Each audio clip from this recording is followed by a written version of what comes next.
de demander à Dieu qu'il protège notre peuple et qu'il éclaire tous ses dirigeants.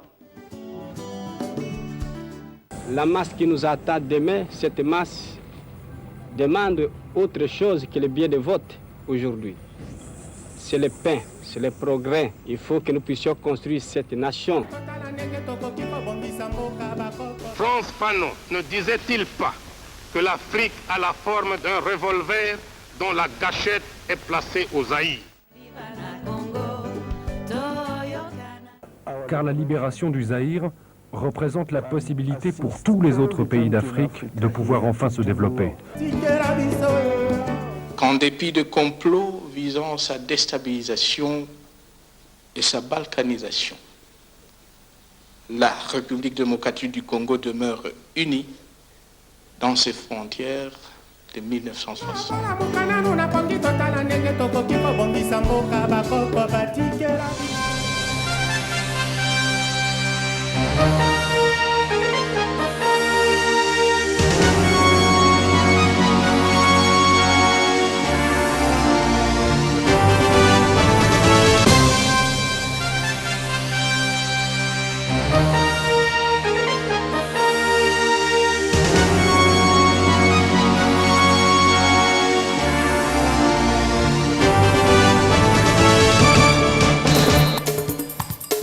Mesdames et messieurs, bonsoir. Dans l'actualité de ce dimanche 8 septembre 2013, ouverture des concertations nationales devant majorité, opposition et société civile réunies au Palais du Peuple. Joseph Kabila a donné le go au Forum national et rappelé les objectifs de ces assises et aussi mis en garde les concertateurs contre tout dérapage. Dans son adresse, le président de la République démocratique du Congo a également annoncé le projet de gracier certains prisonniers dans les tout prochains jours. La loi devra être examinée par le Parlement. Situation sécuritaire dans la région de Grand Lac, la communauté internationale s'investit pour la paix, surtout dans l'est de la République démocratique du Congo. L'envoyé spécial du secrétaire général de l'ONU dans la région de Grand Lac l'a donc confirmé au cours d'une conférence de presse tenue dans la capitale congolaise la semaine dernière. Et enfin, Fondation Mwimba Texas plaide pour la prise en charge des albinos et autres personnes vulnérables. Cet appel a été lancé samedi à Kinshasa au cours d'une conférence internationale des albinos. Voilà donc tout pour les sommaires, mesdames et messieurs. Bienvenue dans ce journal. Le Présidium des concertations nationales n'a pas donc présenté dimanche, comme prévu, le règlement intérieur de la plénière. Il poursuit avec l'appui du secrétariat technique l'harmonisation des listes des délégués à ces assises, dont l'ouverture est intervenue samedi. Des sources proches des organisateurs affirment que seule la liste de la société civile poserait problème car entachée d'irrégularités. Et aussi, l'autre problème, c'est que tous les participants à ces concertations n'ont pas encore obtenu leur macaron et tout devra être mis dans l'ordre à partir de ce lundi. Je l'ai dit tout à l'heure dans les titres, le président de la République, Joseph Kabila, a donné les coups d'envoi des concertations nationales. C'était samedi dans la salle de congrès du Palais du Peuple. Dans son discours d'orientation, Joseph Kabila Kabange a souligné l'importance de ce forum, à savoir consolider la cohésion nationale, mettre fin au cycle infernal des violences à répétition et aussi planifier les développements socio-économiques dans la paix et la concorde. Suivez ce reportage. Devant plusieurs centaines de députés, sénateurs et délégués réunis au Palais du Peuple pour le lancement de ces assises, Joseph Kabila Kabange joue à l'apaisement. Dans son discours, le président de la République a rappelé les objectifs de ces discussions qui devront permettre de rétablir et consolider la cohésion interne en vue d'assurer la victoire sur toutes les forces d'agression, de renforcer l'autorité de l'État sur l'ensemble du territoire national et de mettre fin au cycle infernal des violences. Pour Joseph Kabila, les concertations nationales sont un cadre de travail apaisé, transparent et sans objectif caché, un cadre de réflexion objective hors de toute agitation et tout affairisme politique, une manifestation éloquente de notre capacité à discuter et à décider en toute liberté, sans ingérence extérieure et dans le respect de la Constitution, des lois et des institutions de la République. Au sujet de la tenue des travaux proprement dit, le chef de l'État a indiqué qu'il était reconnu aux participants l'immunité de parole, sous réserve bien entendu du respect des lois de l'ordre public ainsi que consacrées dans notre Constitution. Il a cependant souligné que les participants en concertation nationale n'ont pas vocation à se substituer au souverain primaire, moins encore à remettre en cause les décisions qui relèvent du pouvoir exclusif de ce dernier. Le président de la République a par ailleurs invité ceux qui hésitent encore à venir participer à ces forums et apporter leur contribution, faisant allusion ainsi aux opposants qui ont boycotté ces assises. Évoquant la situation sécuritaire dans l'est de la RDC, Joseph Kabila a salué l'action de la communauté internationale pour trouver une solution dans cette région où s'affrontent les militaires congolais et les rebelles du M23 depuis mai 2012.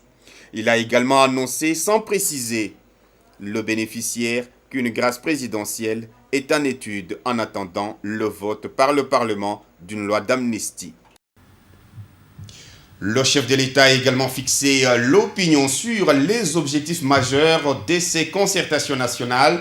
Il s'agit du renforcement de la cohésion nationale, de la promotion de la bonne gouvernance et de la préservation de la démocratie. Je vous propose de l'écouter dans cet extrait choisi par José Junior Owawa. L'objectif poursuivi par le président Assise est de dégager les voies et moyens susceptibles de rétablir et de consolider la cohésion interne en vue d'assurer la victoire sur toutes les forces d'agression, de renforcer l'autorité de l'État sur l'ensemble du territoire national et de mettre fin au cycle infernal de violences à répétition, principalement dans le nord et le sud Kivu, ainsi que dans l'Ituri, de conjuguer toute velléité de s'associer aux tentatives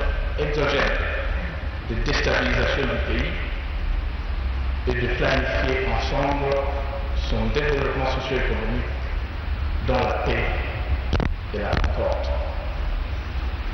Je souhaite de tout cœur que ces concertations nationales soient d'abord et avant tout perçues et vécues comme une rencontre citoyenne entre fils et filles d'un même pays, partageant un destin commun et déterminés à en tirer le meilleur profit collectif, non seulement pour eux-mêmes, mais également pour les générations futures.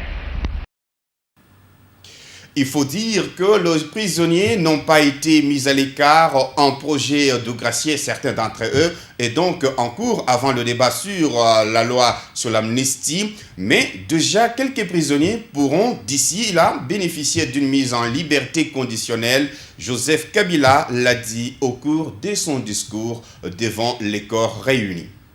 À la faveur de la tenue des présentes assises et pour permettre une décrispation de la situation des mises en liberté conditionnelle de certains prisonniers vont être effectuées. Je vous annonce par ailleurs qu'une grâce présidentielle est à l'étude en attendant le vote par le Parlement d'une loi d'amnistie. On a tout de suite noté des réactions à cette adresse du chef de l'État. Si à la majorité présidentielle, on salue le caractère cohérent de son discours, dans le camp adverse, par contre, on considère que son adresse ne répond pas aux enjeux de l'heure. Je vous propose, bien sûr, de les suivre au micro de Télé 7. Tout est clarifié. Le discours, non seulement assumé, il est très rassurant. C'est la raison pour laquelle je vous dis qu'il n'y a plus de prétexte. Qu'est-ce qu'on peut avancer comme prétexte?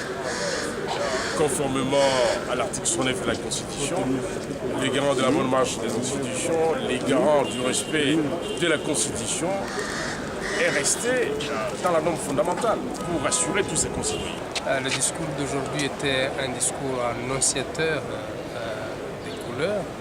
Comme je viens de le dire, la question de l'amnistie, la question de la grâce, la question de la libération conditionnelle, l'appel à ceux qui ne sont pas venus jusque-là, et surtout cet appel à la cohésion nationale, c'est des éléments fondamentaux majeurs. Maintenant que les travaux vont se passer dans les états généraux, on va approfondir les 5 thématiques qui résument en quelque sorte la situation du pays. Donc on devra, durant ce forum, faire un effort particulier pour amener les uns et les autres à comprendre que pour résoudre la crise qu'il y a dans le pays, les mesures annoncées ne suffisent pas. Et la crise, elle est politique parce que, comme vous le savez, elle part d'un problème de légitimité à double niveau. Mauvaise élection en 2011, mandat du Sénat, mandat des assemblées provinciales qui sont déjà fort clos. Voilà les éléments de la crise qu'il y a ici. Je pense que ce discours, c'est un discours qui doit nous amener à beaucoup de prudence. À beaucoup de prudence parce qu'on donne à gauche, on récupère à droite. C'est-à-dire avoir la préoccupation de l'opposition concernant la légitimité.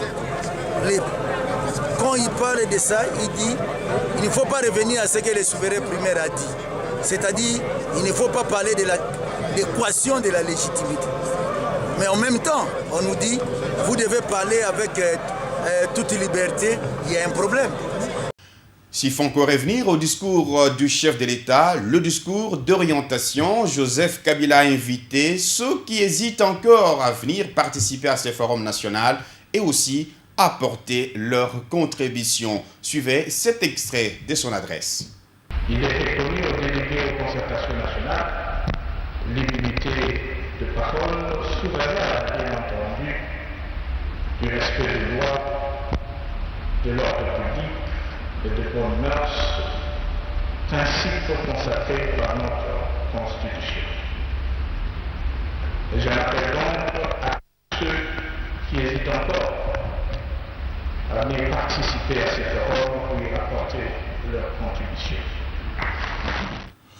Rappelons que la veille de l'ouverture de ce forum national pour cimenter la cohésion nationale, les opposants qui boycottent ces assises, regroupés au sein de la coalition pour un vrai dialogue au Congo, avaient présenté dans une déclaration vendredi au Palais du Peuple leur agenda pour justifier ce boycott. Et voici un extrait de cette déclaration lue par le député national UNC Bertrand Ewanga. La coalition pour le vrai dialogue en RDC s'engage à mener les actions ci-après.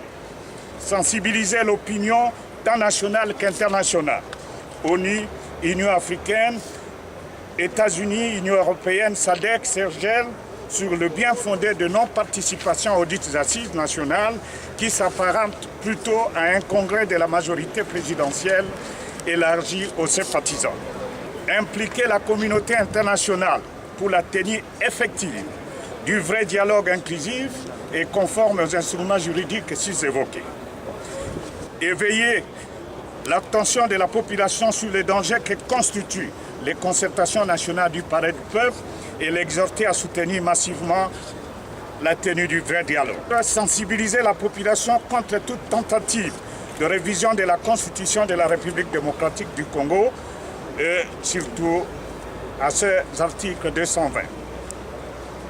Éveiller la conscience citoyenne à la lutte contre la corruption et l'impunité. Dans un autre chapitre, la communauté internationale soutient l'accord cadre pour la paix, la sécurité et la coopération signé à Addis Abeba en Éthiopie. L'envoyé spécial du secrétaire général de l'ONU en séjour en République démocratique du Congo la semaine dernière l'avait dit au cours de la conférence de presse qu'elle a animée. Pour Mary Robinson, le vœu de tous est de voir la paix revenir dans l'est de la RDC. Mariam Boya et Evelyne Chibola pour le reportage. Face à la presse, les envoyés spéciaux de l'ONU, de l'Union africaine, des États-Unis d'Amérique et de l'Union européenne et les représentants spéciaux du secrétaire général des Nations Unies dans la région des Grands Lacs, Tous ont apporté un seul message, celui de la paix en République démocratique du Congo. Dans son intervention, Mary Robinson, envoyée spéciale du secrétaire général des Nations Unies dans la région des Grands Lacs, a d'abord décrypté le conflit dans l'est de la RDC avant d'affirmer le souhait de Joseph Kabila de voir la RDC retrouver une paix durable. Le président a beaucoup de patience et il est prêt à s'engager parce qu'il veut la paix. Il l'a dit dans une façon très sincère. Il veut vraiment la paix comme nous, la paix durable pour son pays. Et nous sommes là pour le soutenir. Pour sa part, Koen Vervaek, coordinateur principal de l'Union européenne pour les Grands Lacs, a soutenu l'option politique et a promis de concentrer toute l'attention au respect de l'accord cadre d'Addis Abeba. Il y a des engagements très importants qui ont été pris par Kinshasa et nous nous en félicitons et nous allons appuyer le gouvernement à les mettre en œuvre les mois et les années à venir dans des domaines aussi importants qu'en effet la démocratisation, la réforme de l'armée, la décentralisation et le développement qui bénéficient à toute la population congolaise. Cette rencontre avec la presse avait pour objet d'encourager la baisse des tensions dans l'est de la RDC ainsi que d'identifier et appuyer des mesures de confiance mutuelle entre la RDC et le Rwanda. La classe politique congolaise a donc salué la recommandation du 7e sommet de chefs d'État de la CIRGL appelant le gouvernement congolais et la rébellion du M23 à reprendre dans 3 jours les pourparlers et de les finir bien sûr dans les 14 jours. Lambert Mende, qui a donc dissipé tout malentendu sur cette résolution, a donc donné des éclaircissements à ce propos.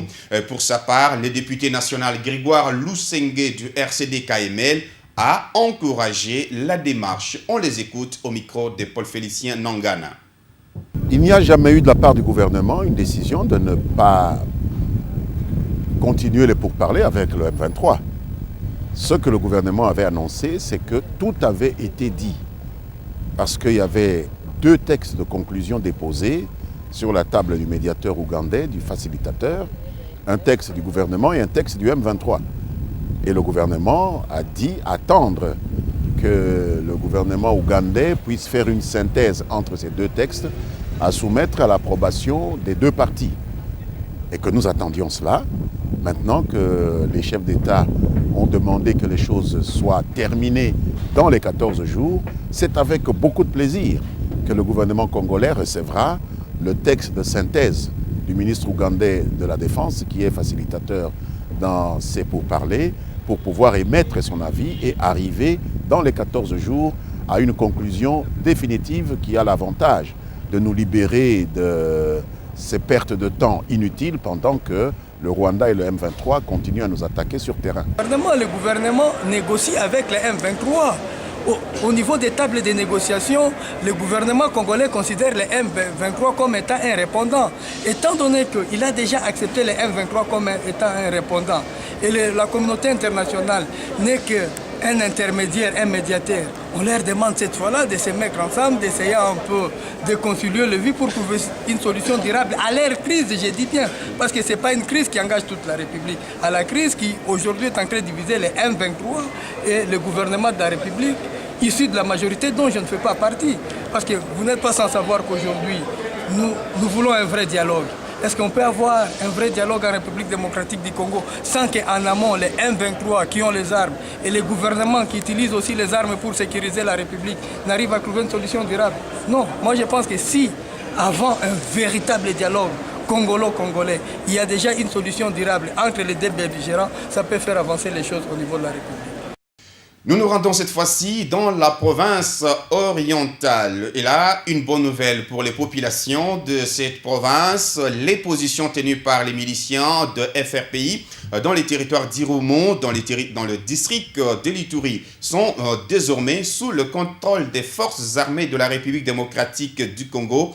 Voilà qui justifie le déplacement du chef d'état-major général de D. Etumba. Il s'y était rendu pour encourager le brave, bien sûr, militaire de la République démocratique du Congo. Suivez ce reportage.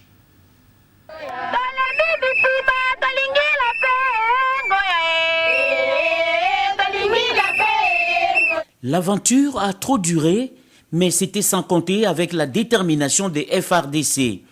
Les forces loyalistes ont lancé depuis quelques semaines l'assaut contre les miliciens des FRPI qui occupent une partie du territoire des Romou dans le district de l'Ituri. Les unes après les autres, des positions tenues par ces miliciens, y compris Getty, bastion de ces groupes armés, passent sous le contrôle des FARDC. Le chef d'état-major général de l'armée nationale rassure. Ce qui se passe en Ituri, c'était des opérations planifiées. Là, nous sommes en train de régler les problèmes des voyous de FRPI.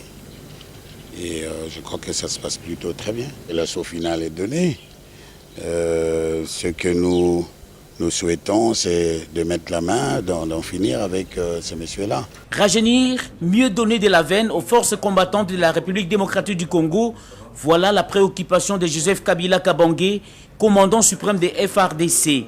La province orientale n'est pas du tout oubliée dans cette nouvelle stratégie de défense des troupes loyalistes. Il y a également les questions de recrutement. Nous comptons mettre en place tout ce qu'il faut pour que Kisangani soit un de 5 centres d'instruction de toute la République. Le général d'armée Didier Etumba, en mission d'inspection en province orientale, s'est fait accompagner du général des corps d'armée Dieudonné Amouli, chef d'état-major général adjoint chargé des opérations au sein des FARDC. Voilà, de la province orientale, nous revenons ici à Kinshasa pour parler rentrée scolaire. Le mot d'ordre du gouvernement sur la rentrée scolaire 2013-2014 a été bien sûr respecté au collège Saint-Modeste dans la commune de Lancélé. Une messe d'action des grâces a été dite pour la circonstance au sein de cet établissement scolaire, une manière pour la promotrice Marie Kiet Moutinga de rappeler l'objectif poursuivi par cet établissement qui se veut un lieu pour la promotion et la formation intégrale des jeunes. Francine Mayamba et Fiston Bouni pour le reportage. Cette célébration eucharistique marque le coup d'envoi de la rentrée scolaire ici au collège Saint-Modeste. Ils sont nombreux, ces élèves, à reprendre les chemins de l'école. Pour Marie-Kiet Moutinga, promotrice du collège Saint-Modeste, son institution assure une formation intégrale qui prend en compte toutes les dimensions de la vie, y compris les spirituelles. Et cette formation, nous entendons la fonder sur les valeurs évangéliques et chrétiennes. Par cette célébration, nous visons aussi à faire développer chez nos élèves une conscience des responsabilités individuelles basée sur les valeurs d'honnêteté, le respect de l'autre, l'égalité et les soucis des autres. C'est cela le sens de la solidarité.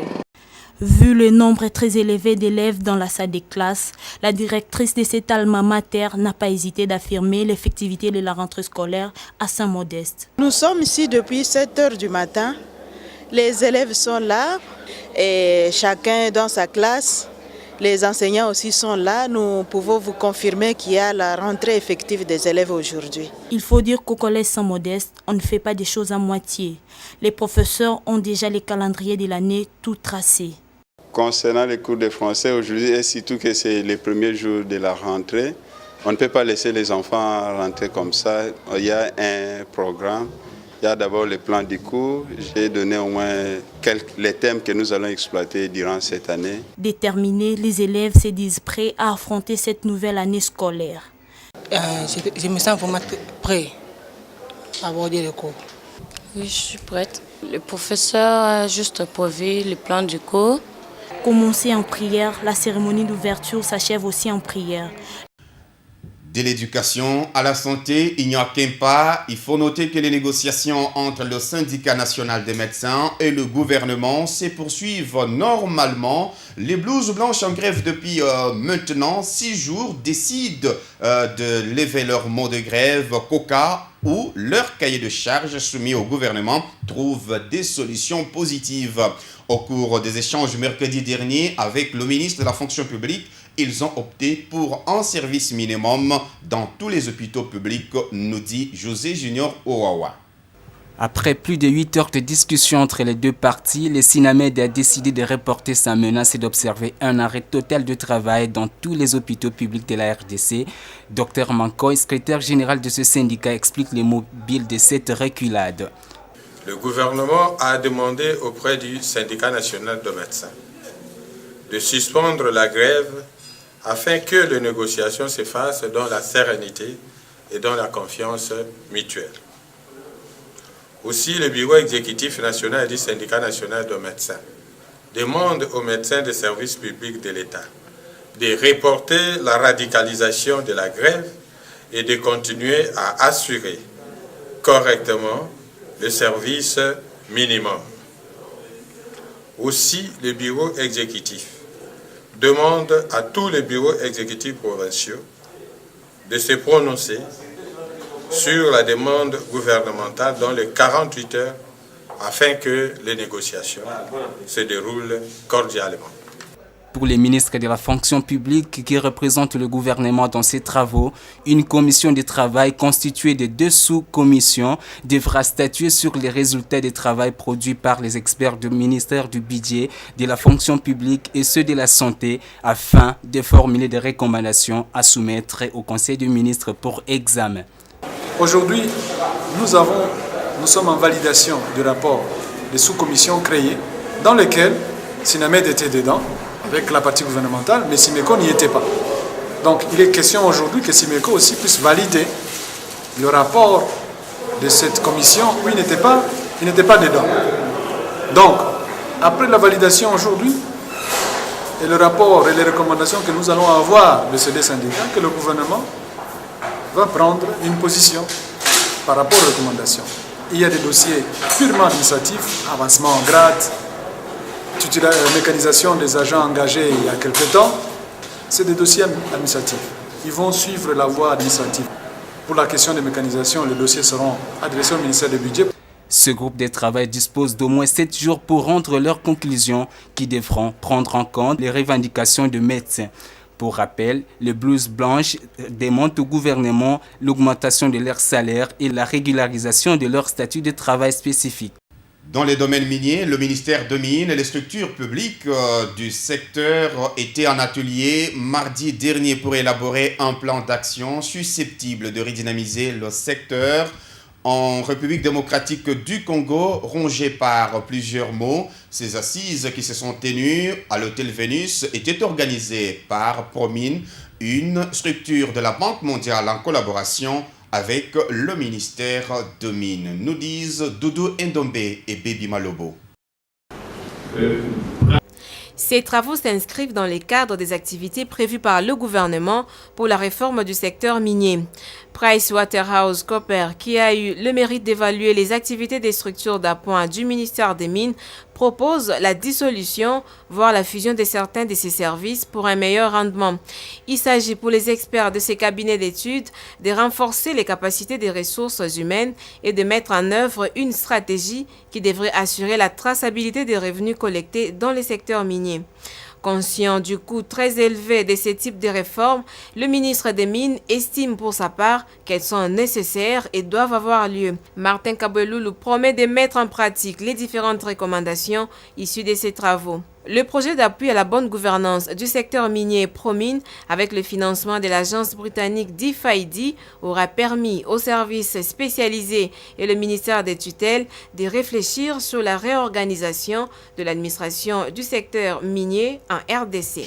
Et pour boucler ce journal, la conférence internationale des albinos se tient depuis samedi à Kinshasa en la salle Notre-Dame de Fatima. Ces assises organisées par la fondation Mwimba Texas sont placées sous le thème « Mener des actions contre la cécité pour les enfants albinos du monde ».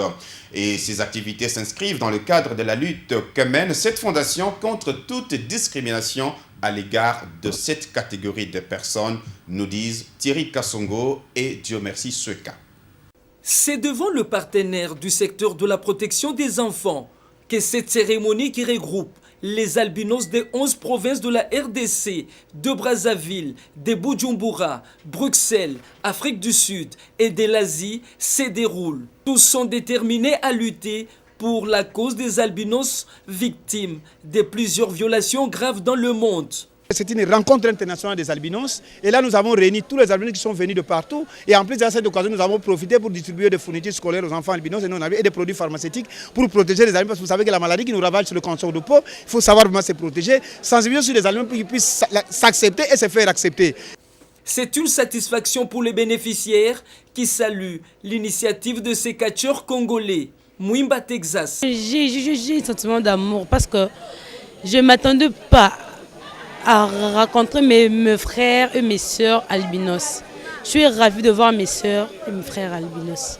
C'était également une occasion pour cette fondation de lancer un message de paix à la RDC qui organise des concertations nationales. C'est ici que s'achève cette édition d'information et merci de nous avoir reçus chez vous. Bonne suite de programmes sur la télé républicaine. Au revoir.